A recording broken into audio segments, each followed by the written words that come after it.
Hi everyone, so this is day 15 of my 30-day mini vlog challenge. সকালবেলা ঘুম ভাঙার পরেই তো আমি বুঝতে পারছিলাম যে আমার বাঁ চোখটায় বেশ ব্যথা হয়েছে। তারপরে ফ্রেশ হয়ে দেখলাম চোখটা অনেকটা জায়গা নিয়ে ফুলে গেছে, চোখের আশেপাশটাও দেখলাম আঞ্জনি হয়েছে আর ভীষণ ব্যথা, এতটাই ব্যথা যে চোখের পাতা ফেললেও ব্যথা লাগছে। আজকে মা বাবা বাড়িতে ছিল না, তো বাড়ি আসার পর মা কই মাছের এই রেসিপিটা বানিয়েছিল। মা বাবা একটা কাজে একটু বেরিয়েছিল।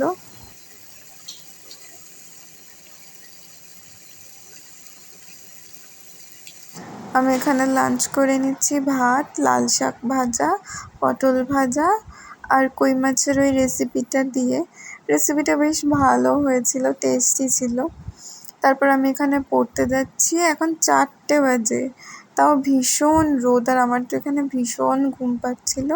তারপর আমার পড়া হয়ে গেছে, আমি এখন বাড়ি ফিরছি। আজকের জন্য এতটাই। এরকম ভিডিও দেখতে হলে do like, comment and subscribe.